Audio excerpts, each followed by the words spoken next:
Well, thanks for inviting me to your fabulous little studio here. Yeah, we just finished this a couple of weeks ago. So you're the first guest. Well, who's the guest, really? Or host. Host. I'm substituting host. You're the host, but I'm going to substitute for you today. All right. You're going to interview me. Yes. Yes, okay. You're the victim. I'm the victim. But I saw this. Yep. First of all, congratulations, Taniel Chemsian Properties. Thank you. I mean, a lot of people know you from Timothy, and now you've kind of spread your wings, and now you're on your own. You're a big boy now. Adult diapers. Yeah. But seriously, I was taking a look at this buyer's guide. It's beautiful, first of all. Second of all, it's so thorough and really informative, and I think for anybody who's looking to buy real estate, not only in Puerto Vallarta, but in Mexico in general, it's really informative. Right.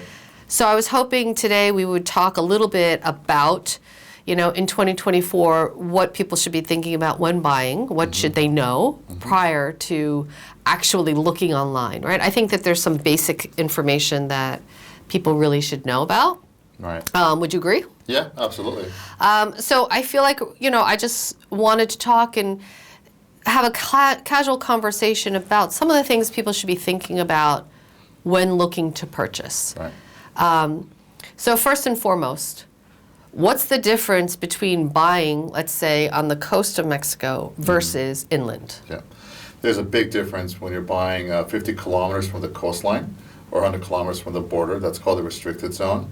And in those areas, a foreigner, like an American or Canadian, anybody, but most non-Mexican. Non-Mexican. Most of our buyers here in Vallarta are American and Canadian, and we have some Europeans. So for all of us, I'm a U.S. citizen. We're purchasing as a physical person, not through a Mexican corporation. The title is held in a real estate trust, and the trust has a 50-year term, and then you could renew it indefinitely. However, if you're buying more than 50 kilometers inland from the coastline, like in Guadalajara, Mexico City, then you don't need a trust. The title can be directly under your name. Wow. So having a trust, does that mean they actually own the property? So you have the same rights as a Mexican national that owns along the coastline, but it's through the real estate trust. So you could lease the place out, get a mortgage on the property. When you're going to sell it, you instruct the bank that you're going to sell it to another person. So you have the same rights and benefits as a national owning along the coastline. And what if you pass before you sell it? Well, one of the nice things about the real estate trust is that you can have beneficiaries in there. So if you have kids, or you want to leave it to your kids, or to a family member, or a friend, or even if you want to leave it to a charity, you can do that. So it's, God forbid, in the event of your passing, then like your real estate agent or the notary can start the process to recognize your beneficiaries, so through an assignment of trust rights, as we call it, and then now they'll be the primary beneficiary of the trust, and then they can have their substitute beneficiaries. Oh, that's awesome. Yeah, so you don't have to go through the probate, like you would in the States. Oh, yeah. Okay. Yeah, and you can designate, let's say you have two substitute beneficiaries, you could designate like 50% rights to the trust each, or you can give one person like 60%, 40%. So you can decide. All right.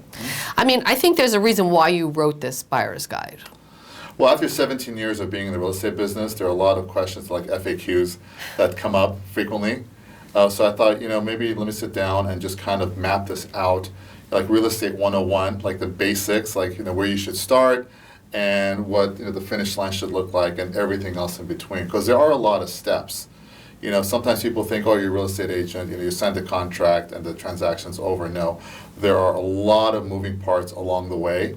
A few years ago, like 15 years ago, when they were talking about a paperless society, not happening anytime soon. There's a lot of paperwork along the way, and you're dealing with real estate attorneys, the trustee, you've got the notaries, there's an escrow company usually involved in resale transactions, you've got a development that you're buying in pre-construction, so you have the developments team and all their requirements for all the paperwork, that logistics they have to go through. Wow. So you have contingencies, home inspections, there's a lot you have to go through in order for you to successfully close. Right. Yeah. So, you say most of your buyers are Americans and Canadians, which is true. Can you talk a little bit about some of the major differences between buying property in, the United States and Canada versus Mexico? Because there are some major distinguishing factors, right? Well, one of the big Aside things, from the trust. well, aside from the trust, I mean, there are a lot of differences. I think one of the main ones, besides the real estate trust, if you're buying it in the restricted zone, is that all the closings, the transfer of title here, is done with the notary. Now, a notary in Mexico is not the same as a notary in the States or Canada. Whereas a notary in the States, they just authenticate signatures. A notary in Mexico is completely different. They have a lot more responsibility, a lot more authority. They're the ones that do the title search, get the certificate of no lien, certificate of no debt on the property tax. So they have the legal capacity and the means to transfer the title successfully, free and clear of any debts and encumbrances from the seller to the buyer. Oh, okay. And that process can take anywhere from, 30 days to 90 days or more, here in Vallarta in the restricted zone, because you have the bank trust you're dealing with. So if the seller is a foreigner and they have a real estate trust, and then the buyer is a foreigner, they're going to have a trust. Okay, whether they're going to take over the pre-existing trust or open up a new trust, all of that takes time. So if you're buying directly from a Mexican national, like the foreigner is, typically you can close sooner. If you can close within 30 to 45 days, that's great. But if you have two banks involved, the closing can take longer. And sometimes, depending on the seller's trust bank, if it's some of the banks that are super slow in responding, I mean, I've had closings that have taken about a year. What? A year and a half, yes. Eventually, we closed, but it's the trust bank, They just don't allocate that much manpower or attention to their trust division. In my personal opinion, I think they should just phase that business out if they're not going to service the client. But, that's the kind of frustration you deal with some of these banks, And you can't really push the banks that much. You could only do so much with them, But you can choose the bank or no? Yes, sure, absolutely. See, some of these trust banks, they may have been great in the past. They were well-staffed, they had a lot of business, they were great. But over the years, just like any business, they go through the ebbs and flows. So they were great at one point. Right now, I'll be like, I probably won't use them for a trust.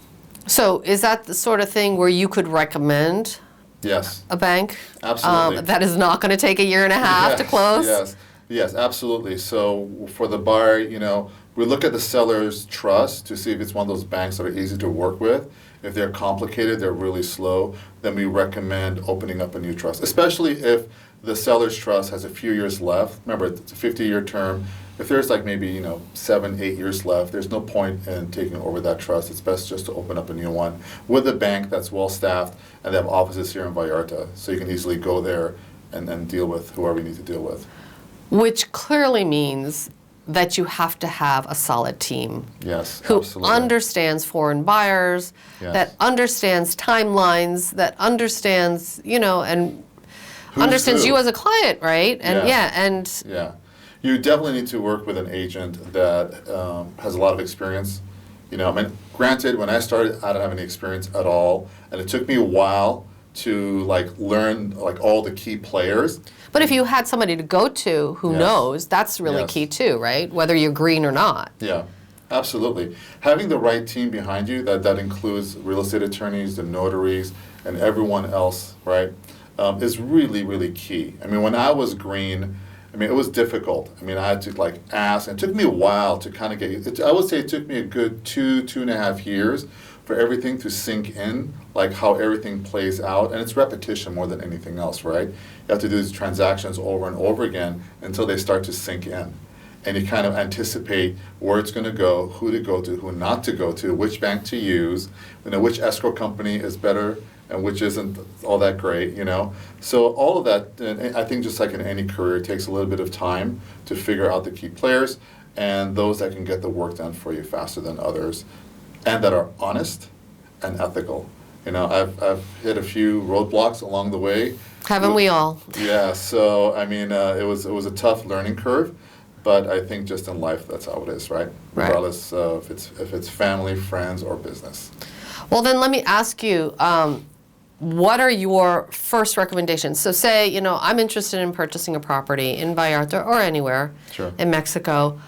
What's the first thing that I need to be doing? I think the first thing is figure out how much you want to spend, right? What's a comfortable price range for you? And not just for the property itself, factor in if you have to buy furniture. If you want to buy like a brand new condo pre-construction, chances are those places are not sold furnished. Okay, chances are not all appliances are included. Some might include all appliances, but not every project. So factor in how much you want to spend for the condo. Do you have to buy furniture, appliances, closing costs? So closing costs vary here. I've seen closing costs as low as 3%, 2.9, and all the way up to 6%. Right? Oh, that's a pretty big. It's a big range, depending on what you're buying, right, and the price point. There are a lot of closing costs. The expenses, like itemized expenses that are set fees, okay, some are a percentage of the transaction. So that's why you have that variance, right? But a couple of big key expenses in your buyer's closing costs are deductible from capital gains tax when you sell. So at some point when you sell, if you have the invoices for those expenses, your buyer's closing costs, will go down by about half or so. Right. And Right. actually, you've told me, we've talked about that before, Yeah. and that is critical. Keep all records. Keep all records. And there's a big difference in Mexico between a receipt and an invoice. Okay, and an invoice in Mexico is called a factura, and that's a legal invoice. So there's a proprietary software through the Mexican IRS, the tax authorities, or there's a third-party software that's been authorized by SAT, which is the Mexican IRS. So all the invoices go through their system. So if there's something that is deductible, okay, it has to be a legal invoice, a factura, and not just a regular simple receipt. Like when you go to like a local convenience store, you buy some snacks, a soda, and some chips, you get a simple receipt. Well, that's just a receipt. That's not a factura. So there's a big difference. Right. Wow. Yeah. Like, example, it's interesting because it's. Yeah, I'll give you an example, Risa. I've had a lot of clients over the years. They buy a place, they renovate, they spend all this money on like the contractor, cabinetry, and they didn't get facturas. So in the old days where we could have done photographic evidence of before and after, and have that as a deduction, but they're doing less and less of that now where the government wants actual facturas. So if you hire an architect, you hire a contractor, you go to Home Depot to buy all these cabinets, make sure to get the facturas so you could apply some of those for the deduction when you sell. And I'm assuming that if you do have a very trustworthy real estate agent, they're going to remind you of all these things. They're going to tell you, make sure if you're going to do A, B, and C, get your facturas, keep your Yes. records and all that kind of Yes. stuff, right? Yeah, and we're all human beings. Some agents forget, and there are some agents that are green, so they just don't know. And sometimes the clients, the clients don't know. I didn't know when I first started real estate. Nobody really taught me, so it was just kind of you learned about this as you went along. So I think it's really important to get in contact with a reputable agent, and just kind of go through all these scenarios. I know it's a lot of information, and some people get overwhelmed, and but these are the things you need to know so you can maximize your investment, right, and get the greatest return on your investment. Right.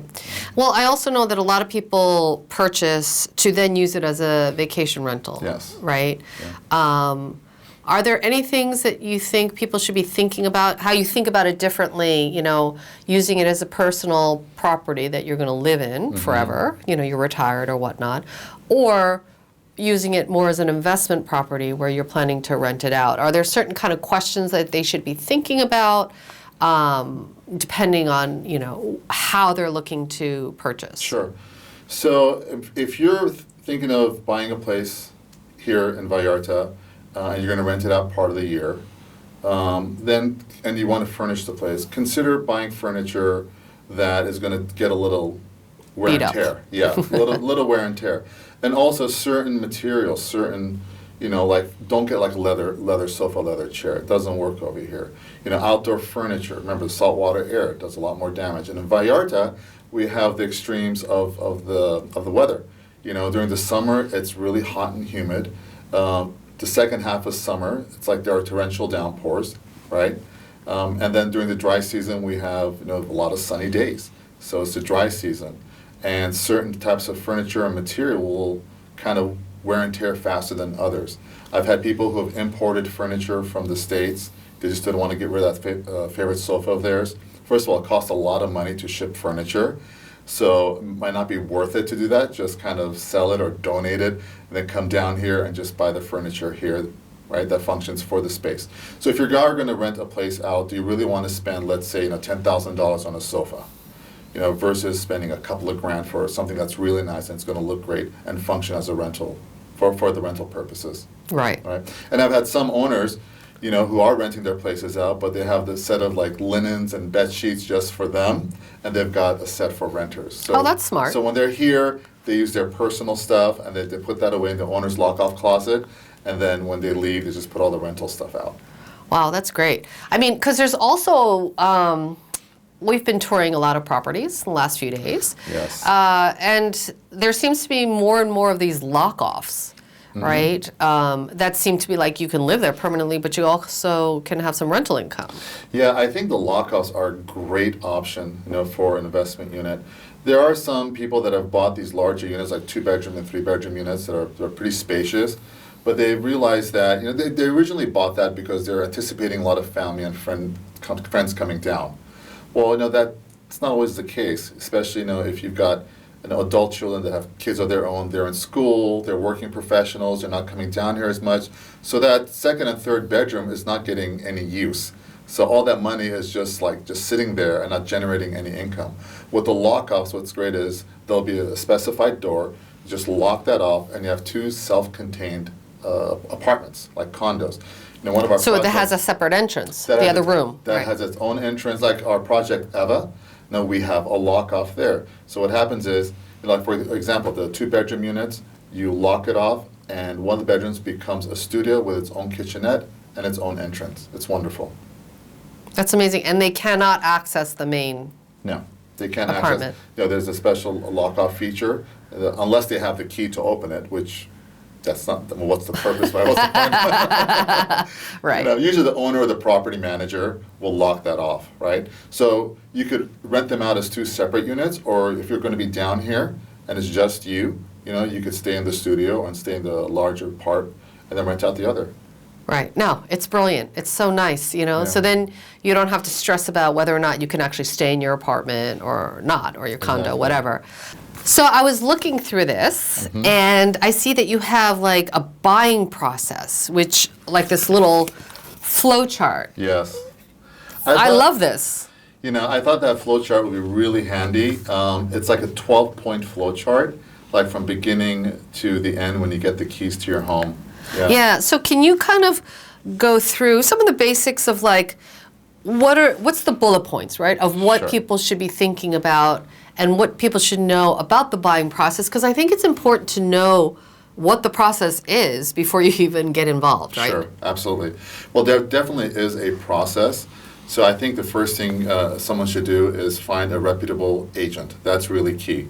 And no 2 agents are alike, like no 2 doctors are alike, and no 2 kids are alike.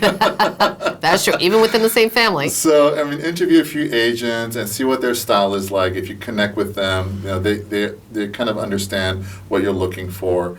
And then, put together a budget, like we talked about earlier, right? So once you put together a budget, then create your wish list. What areas are you considering? What type of property, condo or house, resale or pre-construction, or do you want to buy land and build? What kind of views you're looking for, right?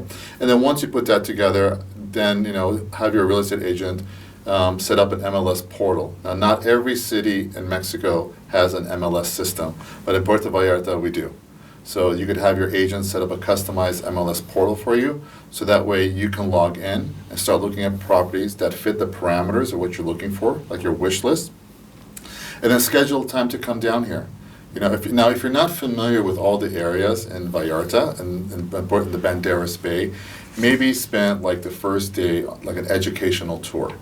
Just drive through all these different areas and kind of see, which place really is more aligned with your lifestyle. Right. And more places, some places are more rural, some places are like the big city life. There's a nightlife. clubs, bars, restaurants. The beaches are like packed with beach restaurants, and there are some beaches, there are no restaurants at all. So it's a lot more serene and peaceful and quiet.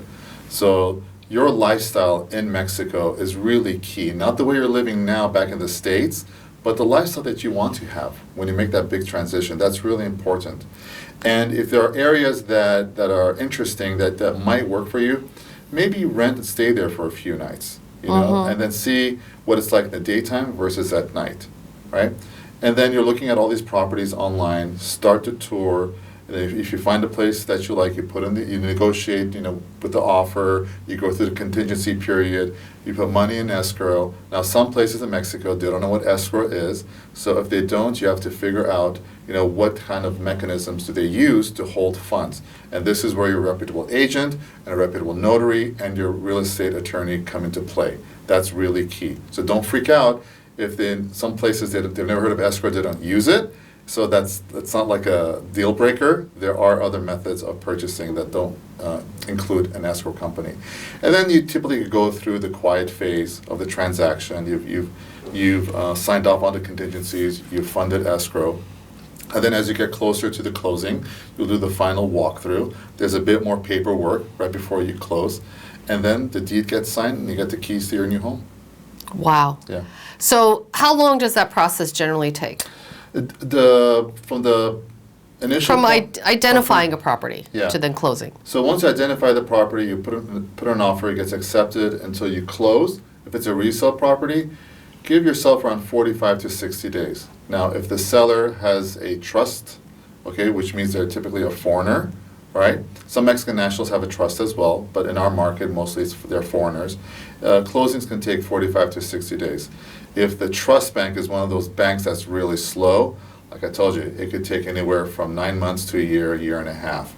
Again, this is something that your buyer's agent needs to look and guide you so they can manage your expectations so you don't freak out if you're not. Because we're accustomed to in the States, closing about 7 to 10 days, 30 days. Right. Yeah. Well, that's not happening here.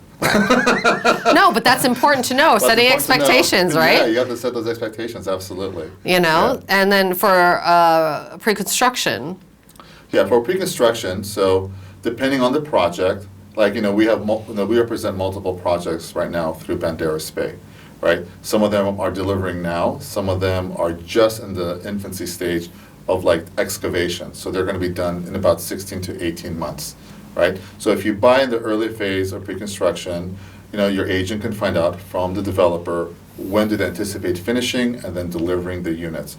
And that could be anywhere from 12 months to 2 years depending on the size of the project. Right? Are there 100 units in the building or are there just 10? Now we have this new project that we're just launching called Verve in the Romantic Zone. Only 10 units, low density, all 2-bedroom, 2-bath.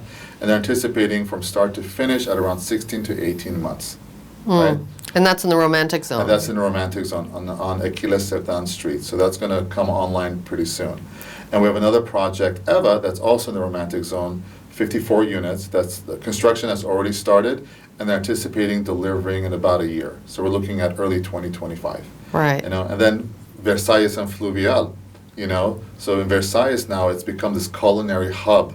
There are a lot of wonderful restaurants that have opened up in Versailles. We have a project there called Vallarta. That's so great. Yeah, That's all the so bells great. and whistles, all the great amenities in Vallarta, like no other building has. We have a movie theater, 16-seat. We have co-working spaces. Wow. We have a 60-foot long infinity edge pool with views of the southern part of the city. It's fantastic. Yeah. No, I've seen the project. It's crazy. It's pretty cool, huh? Yeah. No, just going through the amenities alone, it's going to take you days. Yeah. So if people want to get a hold of this very beautiful book, how do they do that? So if you would like a copy of the buyer's guide, just visit our website, TanielChemsian.com, and on the menu where it says for buyers, click it, go down for buyer's guide, click that, and you can just ask for it. Oh, great. And then you'll just get it emailed to you or something. You'll get a PDF copy, yep. That's awesome. Wow. Taniel, as always, thank you so much. Thanks, Risa. Always great being with you. You too.